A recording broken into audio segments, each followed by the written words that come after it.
Agosto de 1944. Un batallón estadounidense está completamente aislado y rodeado por las fuerzas nazis en el oeste de Francia. Esperan ayuda. Los vigías divisan un vehículo estadounidense acercándose a su perímetro defensivo. Lo primero que debieron pensar es, menos mal, tiene que ser un elemento de reconocimiento de algún tipo y han venido a salvarnos. ¡Disparad! Pero la esperanza se vuelve horror cuando del coche salen soldados alemanes y abren fuego.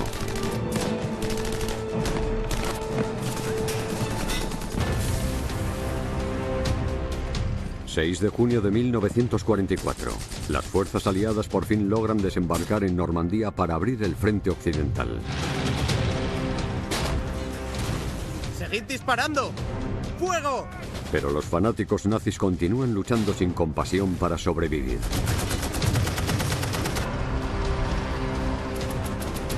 El día D fue una batalla. Pero los aliados aún necesitan ganar la guerra.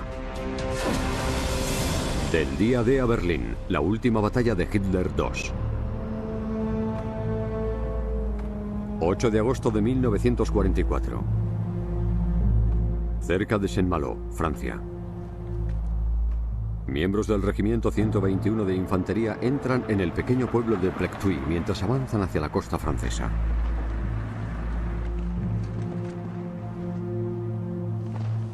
Con la compañía L a la vanguardia, el teniente coronel Gordon Eyler ordena a sus hombres que se preparen para pasar la noche y así permitir que otros batallones los alcancen.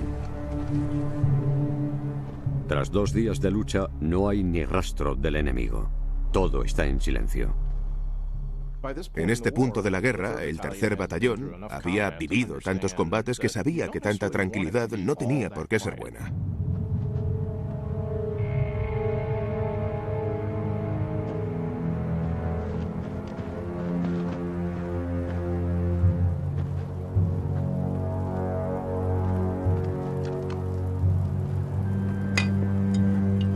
Chicos, nos han dejado media botella.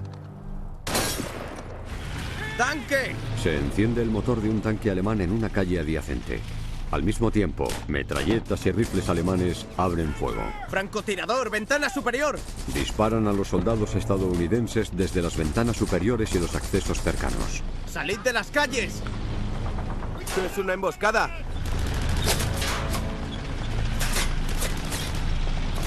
Ya era tarde y los soldados debían estar cansados, pero de repente tuvieron una descarga de adrenalina instantánea. Todo se transforma en caos. ¡Vamos, sigue, vamos!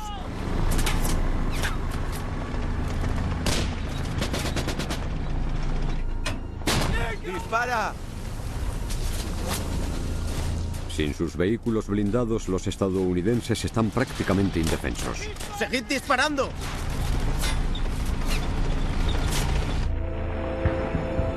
El Regimiento 121 de Infantería estadounidense se ha asignado a la División 83 de Infantería para ayudar a tomar la ciudad portuaria francesa de Saint-Malo. 2 meses después del día D, los aliados tienen un problema de suministros. Las máquinas, los equipos y las provisiones que necesitan para liberar Europa se apilan en Gran Bretaña. Los aliados esperaban desembarcar 725.000 toneladas de material bélico en julio, pero solo 450.000 toneladas llegaron a la orilla. La mayoría a Omaha y Utah, las playas originales del desembarco del día D. Necesitan un puerto apropiado. Tomar Saint-Malo ayudaría mucho. Lleva cientos de años siendo un puerto oceánico famoso. Sus murallas albergan una fortaleza militar medieval conocida como Ciudadela. Situada en las alturas con agua rodeando 3 de sus 4 costados, la ciudadela está perfectamente posicionada para repeler un ataque en cualquier dirección. Además, los nazis la fortificaron aún más tras la ocupación francesa en 1940. En febrero de 1944, Hitler declara un número de puertos marítimos en Francia, Bélgica y Holanda como fortalezas. La palabra en alemán es Festung. La defensa de la Festung de Saint-Malo está bajo el mando del coronel Andreas von Aulock. Cuando una ciudad se declaraba Festung, el comandante de la fortaleza obtenía un poder total sobre todas las tropas que hubiera en dicha fortaleza. Era una especie de rey en su pequeño reino. Von Auloch tenía un carácter excéntrico hasta para esa época, llevaba un monóculo y siempre daba órdenes emitiendo gruñidos. Von Auloch es un veterano del Frente Oriental en el que luchó contra los soviéticos. Había luchado en Stalingrado, sabía lo que era luchar calle a calle y casa a casa. Las habilidades de Von Auloch se van a poner a prueba ya que la División 83 de Infantería estadounidense se prepara para conquistar los bastiones que rodean Saint-Malo. El objetivo del Regimiento 121 de Infantería es el pueblo de Dinard, también fortificado para proteger Saint-Malo a través del río Rance. A unos 6,5 kilómetros de Dinard, ¡Disparad! en el pueblo de Plectuy, el avance del 121 se ve drásticamente interrumpido. Los estadounidenses informan de un tanque alemán que les está disparando. Los soldados enemigos aprovechan la seguridad de las casas cercanas para disparar a los estadounidenses. El teniente coronel Ayler ordena a sus hombres que se retiren. ¡Salid todos de aquí! ¡Ya! ¡Retirada! ¡Retirada! Han muerto ya 2 soldados y otros han resultado heridos. ¡Vámonos! El batallón se retira bajo una lluvia de disparos y sufre más pérdidas mientras lo hace. ¡Salid de la calle!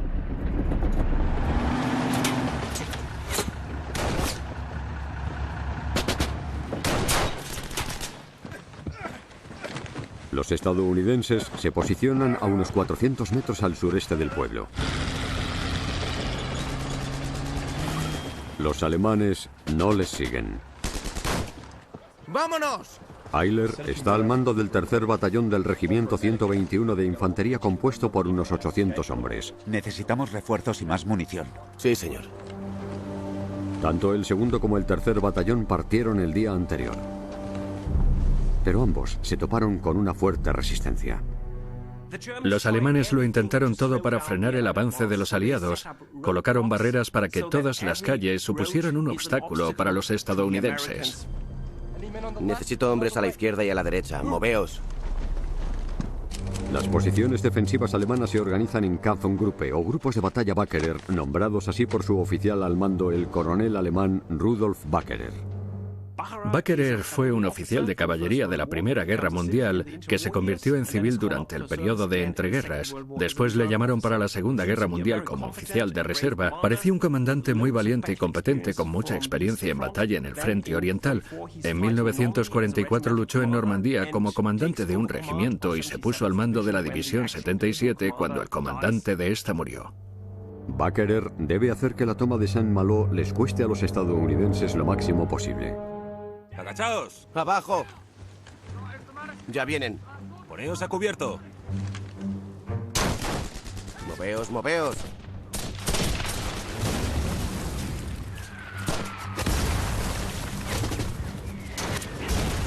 ¡A cubierto! ¡Corred!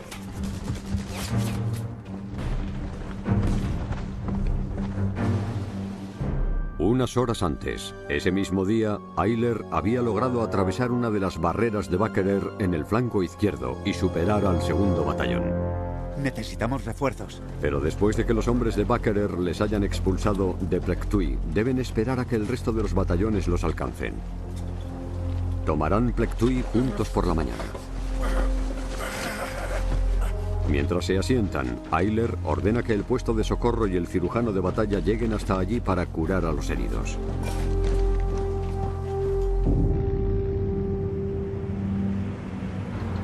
A primera hora de la mañana siguiente, el soldado de primera clase Albert Mixon y el cabo Ben Graves vuelven a la barrera que hay detrás de la posición de los estadounidenses.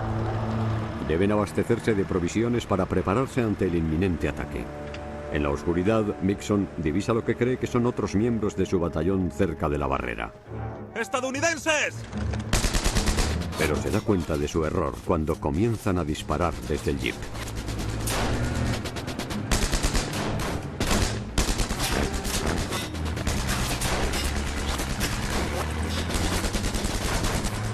¡Cuidado! ¡Mantente agachado!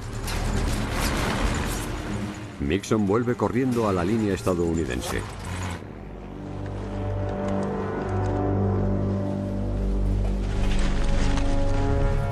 En cuanto informa a su sargento de pelotón, los alemanes abren fuego.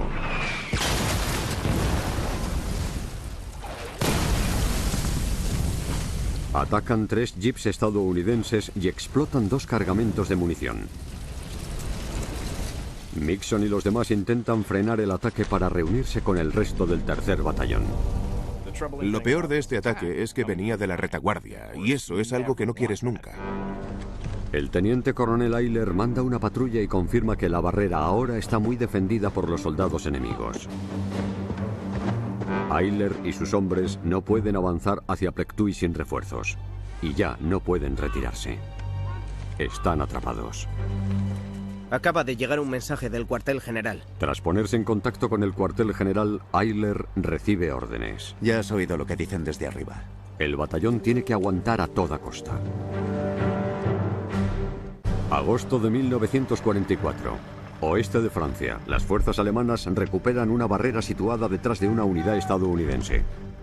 Bakkerer rodeó el batallón estadounidense y lo acorraló.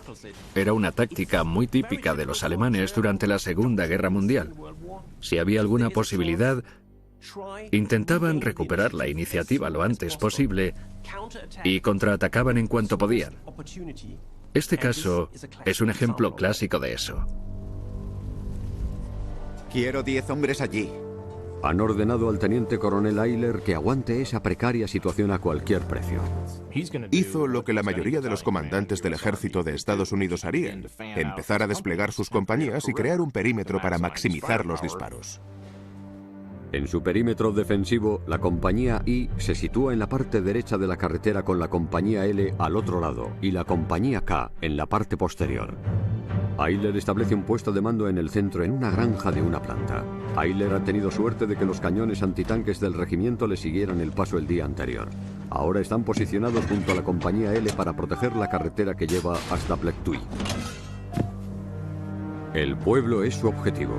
Ahora las fuerzas nazis lo rodean por todos lados. El ataque estadounidense tendrá que esperar. Alrededor de las 9:30, hombres de la compañía I divisan algo extraño. Unos 15 soldados alemanes reptan por una zanja junto a la carretera de Plektuy. Llevan en la espalda unas mantas grises que usan como un rudimentario camuflaje. En la colina hay alemanes.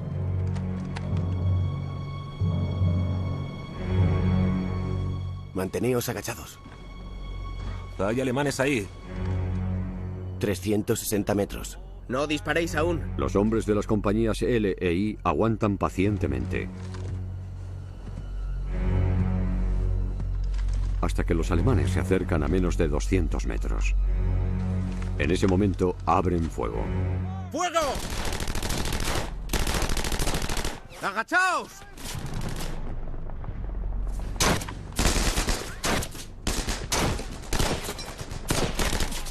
¡Mantened la línea de fuego! 3 alemanes mueren y muchos más resultan heridos. El resto retrocede hasta el pueblo. El objetivo era seguramente comprobar el perímetro para tener una idea de las fuerzas a las que se enfrentaban en el bando contrario. Fue una investigación muy torpe, pero seguramente solo fuera eso. ¡Fuego! Tan solo 30 minutos después surgen varias explosiones. Artillería y morteros alemanes empiezan a caer dentro del perímetro defensivo de los estadounidenses. En cuestión de segundos, 2 disparos certeros impactan contra el puesto de mando. ¡Recargando! 2 oficiales mueren y 2 suboficiales resultan heridos. Ese contraataque de las 10 de la mañana mostraba claramente que aún no habían vencido a los alemanes, que estos podrían lanzar un contraataque y que todavía podían causar muchas bajas en el bando estadounidense. ¡Sacadlo de aquí! Es muy impresionante ver a oficiales de tanto nivel morir tan rápidamente. ¡Corred! Es una situación muy mala, ya que crea una sensación de miedo y crisis entre los soldados. Mientras continúan los esfuerzos por rescatar y auxiliar a los heridos, los soldados escuchan el peor sonido posible.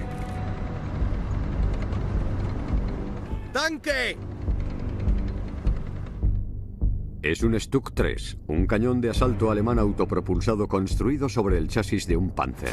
Para cualquier soldado de infantería estadounidense, un enemigo blindado era aterrador.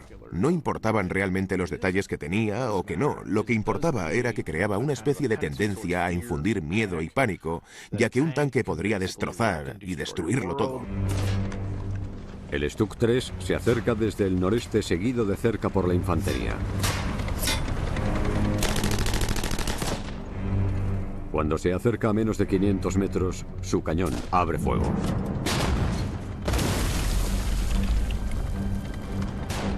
¡Seguid disparando! ¡Vamos! En medio del caos, el puesto de mando podría quedar completamente destruido. ¡Necesitamos refuerzos! El Stuka 3 está ya a menos de 300 metros. De repente, la ayuda a los estadounidenses viene de un lugar totalmente inesperado. Un joven soldado raso, Francis Garner, decide tomar cartas en el asunto y apunta al tanque con un bazooka. Los bazookas eran una de las armas antitanques más importantes del ejército estadounidense. Tiene forma de tubería, mide unos 90 centímetros y se coloca sobre el hombro. Lo que dispara es un cohete con una ojiva especial antitanques, por lo que aunque el cohete es bastante pequeño, puede penetrar en el vehículo. El cohete de 1,5 kilos se puede lanzar a una distancia de hasta 550 metros y penetrar unos 12 centímetros en el blindaje. Garner falla su primer disparo. Hay que recargarlo. Pero los cañones antitanques estadounidenses abren fuego al mismo tiempo. ¡Fuego! Un disparo impacta e inutiliza al Stuka 3. Mientras su tripulación intenta escapar de las llamas, Garner prepara un segundo disparo. Disparadles, que no se escapen. Esta vez no falla. El disparo mata a la tripulación del tanque que huía.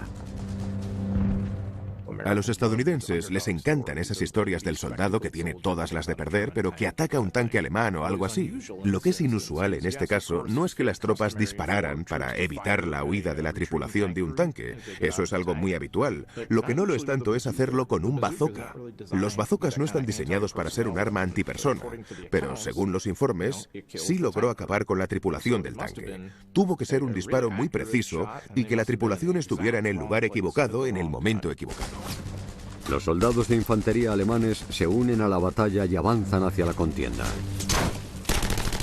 ¡Disparad! Pero los estadounidenses se mantienen firmes. Tras 20 minutos, los alemanes se retiran hacia el pueblo de Plechtuy. ¡Se retiran! ¡Se retiran! Dentro del perímetro estadounidense reina el caos entre el batallón. ¡Un médico! Tras 3 ataques en muy poco espacio de tiempo, además del ataque del día anterior, cada vez hay más y más heridos. ¡Cubríos! El cirujano del batallón no logró cruzar la barrera la noche anterior. No hay ningún médico. Lo único que tienen son las limitadas provisiones médicas que han llevado con ellos. Tendrían muchas vendas, vendas de presión, torniquetes, ampollas de morfina, también tendrían talidomina y lo que llamaban polvo de sulfa, que servía para combatir la infección en las heridas. Quizá también tuvieran un poco de plasma sanguíneo. Son los soldados llamados médicos de combate los que atienden a los heridos. Eran jóvenes de 19 o 20 años a los que les habían dado una formación muy rudimentaria de primeros auxilios durante unos 2 meses, orientada básicamente a salvar vidas rápidamente, hacer lo que pudieran y después llevar a los heridos a otro sitio para que les ofrecieran una atención médica mejor. Incapaz de evacuar a sus heridos, Ayler establece un puesto de socorro con los médicos de combate de cada pelotón. Se instalan en otra granja justo detrás del puesto de control. Es una solución muy rudimentaria, pero es lo único que tienen. Mientras la artillería alemana continúa disparando hacia el batallón. ¡Fuego!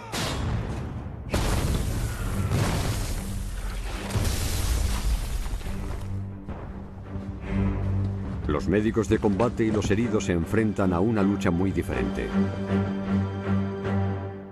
9 de agosto de 1944. Recargad. La División 83 de Infantería estadounidense tiene órdenes de tomar el puerto francés de Saint-Malo. Las fuerzas aliadas luchan calle a calle para tomar la ciudad. Sus defensores son implacables. Cuando se le pide que se rinda, el coronel Andreas von Aulock supuestamente responde: soy alemán, los alemanes nunca se rinden. ¡Vamos, vamos! Mientras tanto, se supone que el Regimiento 121 de Infantería estadounidense debe expulsar a las fuerzas alemanas del cercano pueblo de Dinah. ¡Seguid disparando! ¡Seguid! Sin embargo, 2 batallones se han quedado atrapados. Y los defensores alemanes acortan distancias por la retaguardia del 3er batallón, apartándoles de los demás.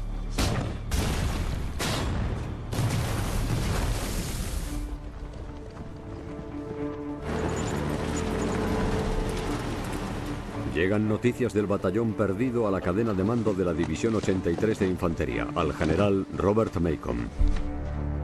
El general Robert Macon había luchado mucho en esta guerra. Había sido comandante de regimiento en la invasión del norte de África. Cuando la División 83 luchó en Normandía, él luchó con éxito dadas las circunstancias, el terreno y las dificultades. Macon era un experto en misiones y un hombre en el que se podía confiar. Pero Macon no está impresionado con el Regimiento 121 que le han asignado. Si yo fuera líder del primer pelotón, confiaría en mis hombres. Y los del tercer pelotón, pero no me parecerían lo suficientemente buenos. Macon confiaba en sus hombres, los de la División 83 y sus 3 regimientos, pero no conocía el Regimiento 121. Macon cree que el avance tan lento del 121 es sospechoso. Y tener un batallón entero de 800 hombres rodeado por el enemigo mina aún más su confianza. Pero antes de poder centrar su atención en rescatar al 3er batallón, la División 83 de Infantería de Macon debe tomar la mina de St. Joseph en el lado este del río Gans. Había una enorme elevación de granito que los alemanes habían fortificado con una gran cantidad de búnkeres y con unas 400 armas de 55 milímetros. Hasta que los aliados no eliminaran ese puesto defensivo, no podrían reducir el resto de las fortificaciones que rodeaban San Malo. El batallón perdido tendrá que esperar. En el lado este del río, dentro del vulnerable perímetro defensivo del 3er batallón, los médicos de combate hacen lo que pueden para mantener a los heridos con vida. Muchos, sin embargo, han perdido mucha sangre. Rodeados por el enemigo en tierra, ponen sus esperanzas en el cielo.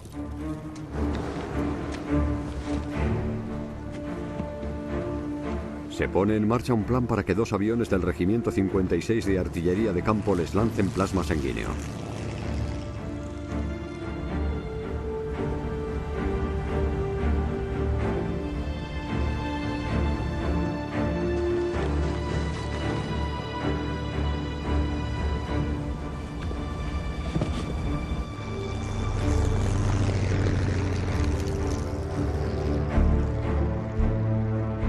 Todo sale según lo planeado, y las cajas caen a pocos metros de la zona designada.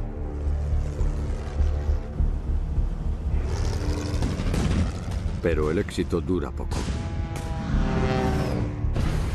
Los miembros del batallón ven cómo los aviones pierden altura y caen a tierra.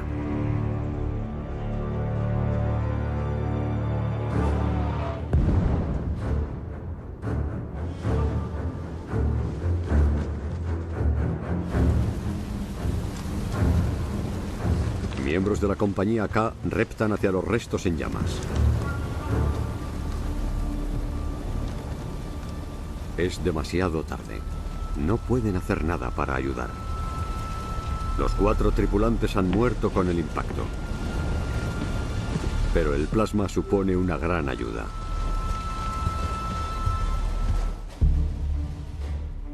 A última hora del día 9 de agosto, la División 83 de Infantería de Macon toma la colina de St. Joseph. Macon reorganiza sus fuerzas y asigna a su regimiento 331 de Infantería la misión de liberar al batallón perdido y juntos tomar Dinah. Macon dará las órdenes personalmente para asegurarse de que la misión tiene éxito. Mientras el 3er batallón espera el rescate, sus hombres permanecen rodeados por el enemigo y en alerta máxima.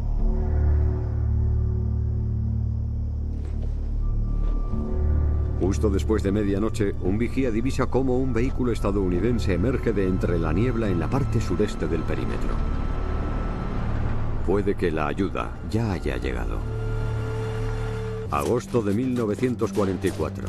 Un batallón de soldados estadounidenses que lucha por liberar la ciudad francesa de Saint-Malo está rodeado de fuerzas alemanas comandadas por el coronel Rudolf Bakkerer. Bakkerer ha ordenado una serie de ataques contra los estadounidenses.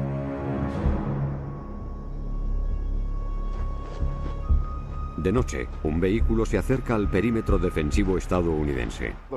Lo primero que debieron pensar es, menos mal, tiene que ser un elemento de reconocimiento de algún tipo y han venido a salvarnos. Parece algo casi milagroso hasta que los estadounidenses comienzan a recibir disparos en la oscuridad. Los alemanes han capturado el coche y lo están usando para penetrar líneas estadounidenses. Capturar kits enemigos fue algo muy útil en la guerra para ambos bandos. En ese momento, un vehículo de reconocimiento estadounidense era muy útil. En vez de ser una fuerza de rescate, el coche es un caballo de Troya. El sargento primero Clyde Webster reacciona rápido y coge un BAR listo para contraatacar. BAR es la abreviatura de fusil automático Browning, el rifle automático que usaba la infantería del ejército de Estados Unidos. Se clasifica como una ametralladora ligera con 20 cartuchos. Su disparo era automático, lo que significa que tras apretar el gatillo, el fusil dispara cartucho tras cartucho. No es como los semiautomáticos. Tienes que disparar un cartucho cada vez. Fácil de manejar por un solo soldado, está considerada como una de las armas más valiosas de la Segunda Guerra Mundial.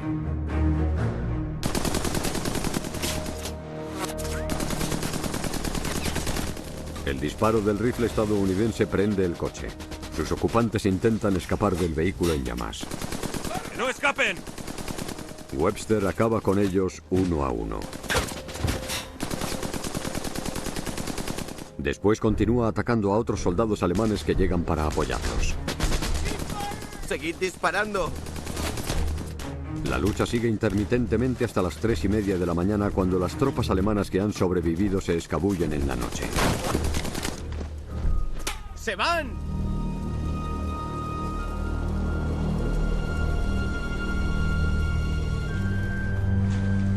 Los ataques continuados siguen acabando con las limitadas provisiones del batallón.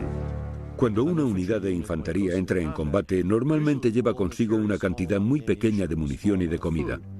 Al ser una unidad de combate no hay ni cocina ni comedor. Los soldados solo tienen raciones K. Paquetes que pesan menos de 1 kilo y que contienen comida deshidratada y en lata. Es algo que los soldados pueden llevar ellos mismos, aunque algunos se transportan en vehículos. Los hombres del batallón perdido comienzan su 4.º día desde que abandonaron la seguridad de las líneas estadounidenses.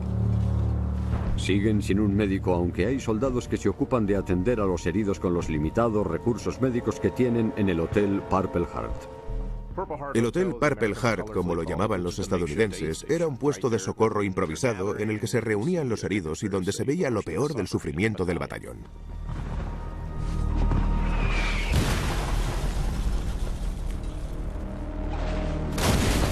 No hay forma de proteger a los heridos de la artillería alemana. A pesar de las carencias, algunos de sus pacientes son alemanes. Incluso en una situación así en la que estaban rodeados, se preocupaban por ellos, casi siempre. Y en muchos casos, los médicos de combate priorizaban según la gravedad de las heridas, no según la nacionalidad. No siempre era así, pero en este caso sí lo fue, porque había algunos alemanes con heridas muy graves. La posición de los estadounidenses es muy frágil. Pensadlo, estaban rodeados, no sabían cuál era el tamaño de las fuerzas alemanas. Era muy probable que se convirtieran en prisioneros de guerra al día siguiente. Por eso trataban bien a los alemanes, para que ellos también se portaran bien con ellos en caso de hacerles prisioneros.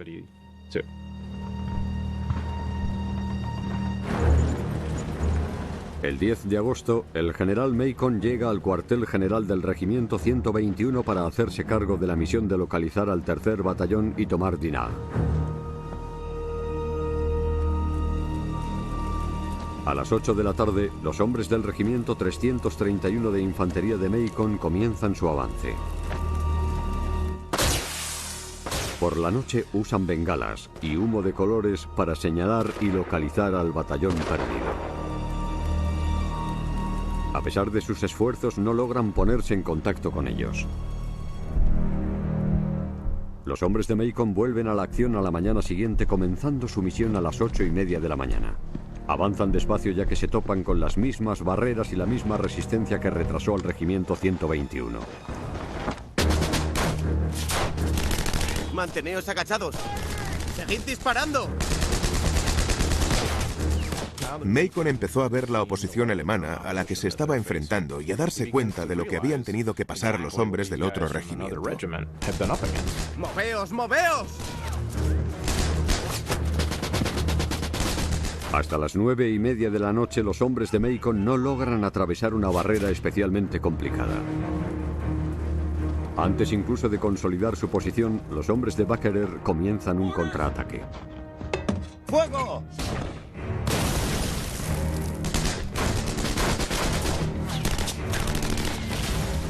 ¡Cuidado!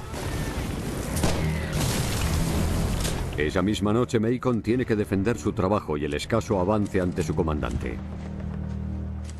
Eso ocurre todo el rato. Comandantes de regimiento que tienen que justificarse ante su comandante de división. Macon quería asegurarse de que Middleton comprendiera, de manera clara, que la resistencia era mucho mayor de lo que esperaba y que no había sido por culpa de ningún fallo por parte de Macon o de su división. Dentro del perímetro defensivo del batallón perdido, el teniente coronel Ayler envía patrullas regularmente para intentar contactar con algún refuerzo. Pero ninguna ha tenido éxito. No obstante, el 12 de agosto, la compañía K comienza su patrulla y sale del perímetro defensivo del batallón a las 11 de la mañana. Se mueven por el flanco izquierdo con la esperanza de localizar algún miembro del 331. De repente, notan movimiento delante de ellos. ¡Agachaos!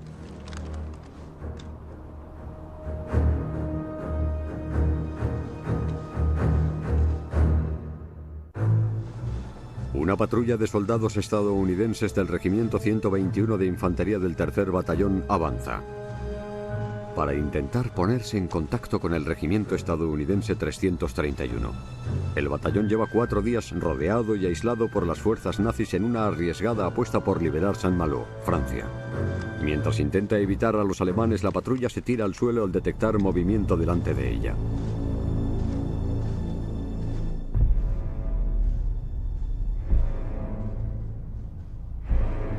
Los han descubierto. Pero son estadounidenses. Fue un momento increíble cuando la patrulla se dio cuenta de que eran hombres de otra unidad que querían intentar liberarles. Eso podría significar que había más ayuda en camino. Es una idea muy estadounidense. Aquí estamos asediados, pero ya va a venir la caballería a ayudarnos. La conexión de las dos patrullas es el primer paso, pero el Regimiento 331 aún tiene que luchar para hacerse un hueco entre los alemanes. Todo tardó, por supuesto, muchas horas en llevarse a cabo. El contacto entre las dos patrullas era solo la punta del iceberg de lo que necesitaban hacer. 14 de agosto de 1944. Los últimos avances logran que los 3 batallones del Regimiento 121 y del 331 estén en posición de tomar el pueblo de Dinard y arrasar al enemigo que defiende la ciudadela de Saint-Malo.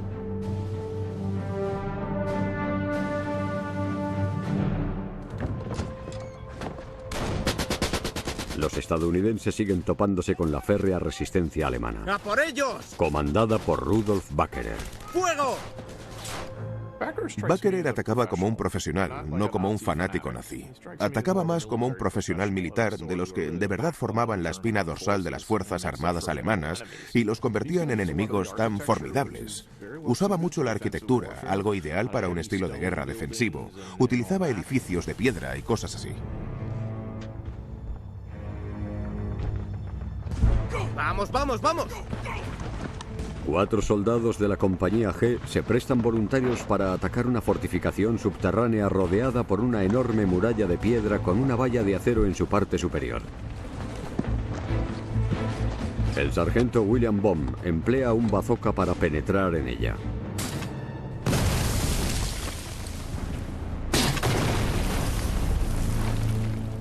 Pero con poco éxito.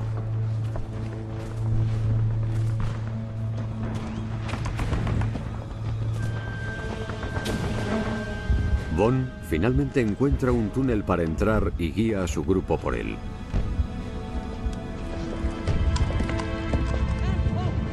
Logran entrar gracias al túnel y tomar la fortificación, tomando como prisioneros a 200 alemanes.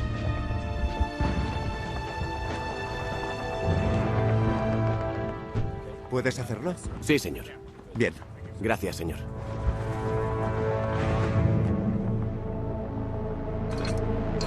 Al mismo tiempo, morteros alemanes intentan frenar el avance. ¡Fuego! Mientras las armas estadounidenses atacan los bastiones nazis. Al caer la noche, solo se ven llamas. Dinard está ardiendo. A pesar de que los estadounidenses hayan llegado hasta la costa, aún tienen que localizar y capturar a Rudolf Bakkerer, el desafiante comandante de Dinard.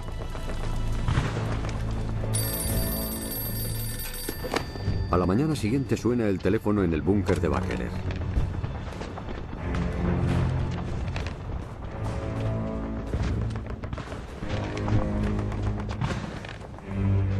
La voz que hay al otro lado de la línea se presenta como el general estadounidense Robert Macon. Macon pudo llamar porque los estadounidenses habían tomado un fortín alemán que tenía línea directa con Bakkerer. Parecía lógico que cogiera el teléfono y lo llamara. Si quieres que alguien se rinda, pídeselo tú mismo. Gracias a un intérprete, Macon explica que los estadounidenses han conquistado todos los puntos fuertes de los alemanes en Dinard y le pide a Bakkerer que se rinda. Bakkerer se niega a rendirse. Para él, los términos de la rendición no son lo suficientemente honorables, pero sí le pide a Macon que cuide de sus enfermos. Macon acepta. Macon dijo, claro, nos ocuparemos de los heridos alemanes, por supuesto. Se declara un corto alto el fuego. Los heridos alemanes se trasladan para poder ser atendidos como prisioneros de guerra.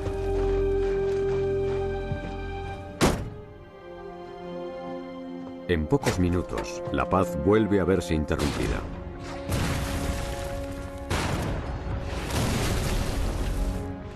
Con el objetivo final de que los alemanes se rindan de forma definitiva, atacan la posición de Bakkerer con fósforo blanco, por lo que cuando un proyectil impacta contra un almacén de munición, la explosión que se genera es enorme.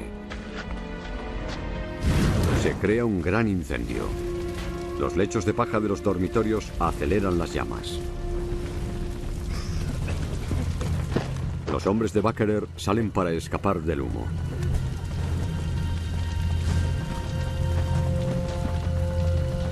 Bakkerer ve que es imposible seguir resistiendo.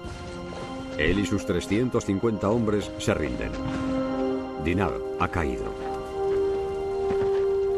Pero la ciudadela y la ciudad de Saint-Malo siguen resistiendo. El coronel Andreas von Aulock continúa desafiante. Con las armas procedentes del oeste ya eliminadas, el general Macon debe hacerse con la recompensa final. Agosto de 1944, mientras 2 regimientos estadounidenses liberan el cercano pueblo de Dinard. Otras unidades comandadas por el general Robert Macon se acercan a la amurallada ciudad de Saint-Malo. Ubicada en la costa francesa, los aliados están desesperados por tomar la ciudad para ayudar a que más hombres y materiales entren en Francia y liberar Europa. La ciudadela de la ciudad está bajo el mando del coronel Andreas von Aulock, conocido como el Coronel Loco. Los alemanes lo llamaban el Coronel Loco, pero no necesariamente de manera negativa. Sus hombres lo respetaban mucho. Tenía carácter.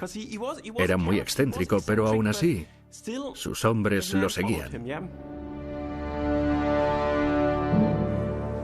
El general estadounidense Macon sabe que hay que llevar a cabo la misión. No pueden dejar reductos de resistencia alemana detrás de ellos mientras avanzan hacia Bretaña. La ciudadela tiene que caer. ¡Avanzad! ¡Avanzad! Colocan armas de 200 milímetros con un alcance de 16 kilómetros a 1,5 kilómetros del fuerte.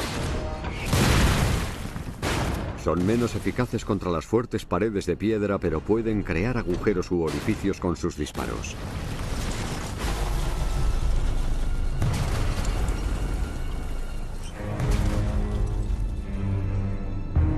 Además, Macon entrega a sus compañías morteros de 10 centímetros. Cargad. Los equipos con morteros de 10 centímetros usaban explosivos y fósforo blanco alternativamente. Primero disparaban los potentes explosivos que abrían agujeros en los edificios y después el fósforo blanco que tenía un gran efecto incendiario.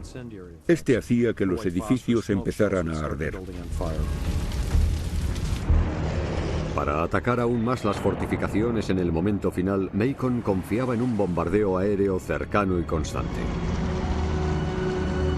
Los aviones soltaban un nuevo tipo de material incendiario a la batalla: gasolina gelatinosa.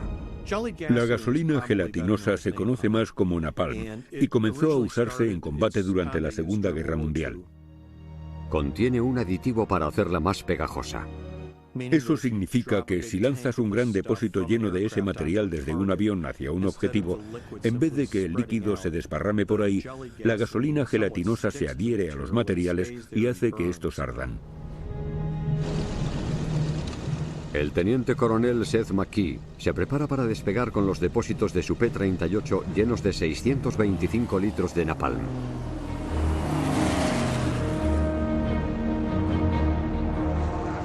Mientras McKee sobrevuela la zona, libera el contenido de sus depósitos que también contienen granadas de fósforo para prender el napalm. Increíblemente logra que caiga en un pozo de ventilación de la ciudadela. Me recuerda irremediablemente al disparo perfecto de Luke Skywalker contra la Estrella de la Muerte en la Guerra de las Galaxias. Es algo que tuvo un efecto igual de dramático.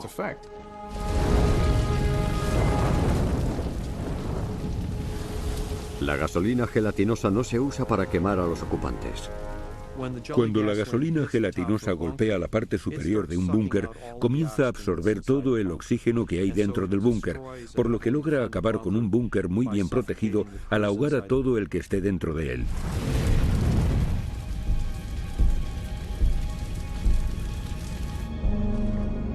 Cuando McKee mira hacia abajo, ve que los alemanes están ondeando la bandera blanca. Habla con sus hombres y estos lanzan el resto de su carga incendiaria en otros objetivos.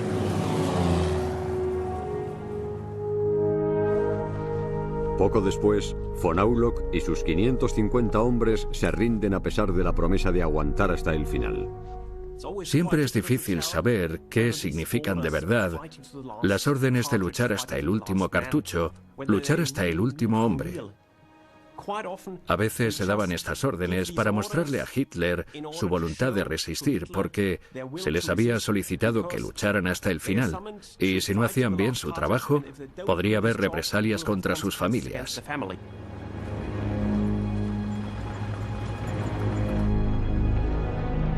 Tardan 2 semanas en tomar las fortificaciones de Saint-Malo, ocupadas por los nazis durante 4 años. Las tropas del general Macon son insistentes. Su división 83 de infantería captura casi 10.000 prisioneros de guerra alemanes. El batallón perdido estadounidense, el regimiento 121, soportó 4 días de aislamiento. Tras una serie de ataques constantes, informan de 31 muertos, 106 heridos y 16 desaparecidos. Desafortunadamente, von Aulock ordenó destrozar las instalaciones del puerto el 7 de agosto para asegurarse de que no pudieran servir de ayuda a los aliados. Mientras la caída de las ciudades portuarias francesas resulta inevitable, la resistencia nazi mantiene a las fuerzas aliadas ocupadas durante muchas semanas. Eso les ofrece algo de tiempo para que otros se retiren y asegurar la frontera alemana y así preparar el escenario para una serie de batallas desesperadas. La guerra en Europa continuará durante otros 8 meses y medio.